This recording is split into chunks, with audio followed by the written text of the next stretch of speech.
Pendant ces journées-là, nous allons vivre Yawmu Arafah, le jour de Arafah, le jour qui correspond à la veille du jour de l'Eid, Eid al-Adha.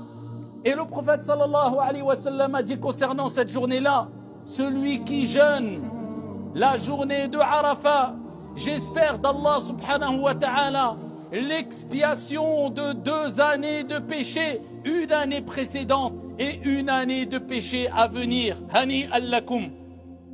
Allah Azza wa Jal, de par sa grande miséricorde et sa clémence, le jour de Arafah, eh bien nous récompense et nous gratifie de l'expiation de 2 années de péché pour celles et ceux qui jeûnent le jour de Arafah et qui n'ont pas eu l'opportunité, la chance et l'honneur de se rendre au pèlerinage. Plus que cela, le prophète alayhi salatu wassalam nous dit, Kama fi sahih Muslim, la meilleure des invocations, c'est l'invocation du jour de Arafah. Et cela, c'est âme général pour tout le monde. Pour toi, moi et celles et ceux qui sont à Arafah, on participe avec eux par la permission d'Allah subhanahu wa ta'ala à ce grand jour. Les invocations que tu vas faire, que nous allons faire pendant la journée de Arafah, c'est des invocations qui vont être faites pendant la journée de Arafah. Et la meilleure des invocations, c'est l'invocation faite le jour de Arafah.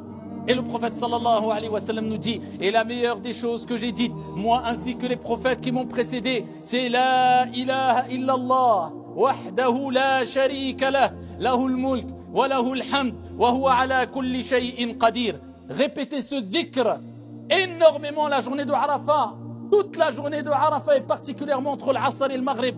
Et plus vous allez répéter ce dhikr, et plus Allah vous facilitera ce que vous demandez ou ce que vous voulez demander sans l'avoir demandé. Parce que quand tu fais précéder ce que Allah aime le plus, Allah te donnera ce qui est bon pour toi sans que tu ne le demandes. Augmentez ce dhikr. Et rappelez-vous que le prophète alayhi salatu wassalam a dit, comme l'a rapporté Aïcha radiyallahu anha wa ardaha, il n'y a pas un jour où Allah a franchi autant de gens, de croyants du feu de l'enfer que le jour de Arafah. Et le prophète sallallahu alayhi wa sallam nous dit, le jour de Arafah, c'est ce jour où Shaitan n'a jamais été vu aussi petit, aussi mesquin, aussi méprisable, aussi exaspéré que le jour de Arafah. Et ce par la cause de la quantité de barakat, de bénédictions et de pardons qui descendent du ciel afin d'absoudre les croyants de leurs péchés. Et ce jour-là, Allah lui-même se vante d'une manière qui convient à sa majesté, se vante de ses serviteurs auprès de l'Malaïka. Et il dit, que veulent ces gens-là bien qu'ils sachent? Et les anges disent, ils veulent ton pardon.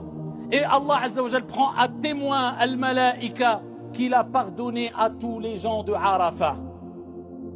Et cette journée-là, ayyuhal ikhwatul kiram, c'est une journée où la personne intelligente va se concentrer, se consacrer au dhikr, à l'évocation et à l'invocation, et supplier Allah subhanahu wa ta'ala de le raffermir, d'améliorer son comportement, de lui permettre de continuer de manière régulière dans son adoration jusqu'à la mort. Et il va multiplier la parole, la ilaha illallah, wahdahu la sharika lah, lahul mulk, wa lahul hamd, wa huwa ala kulli shay'in qadir.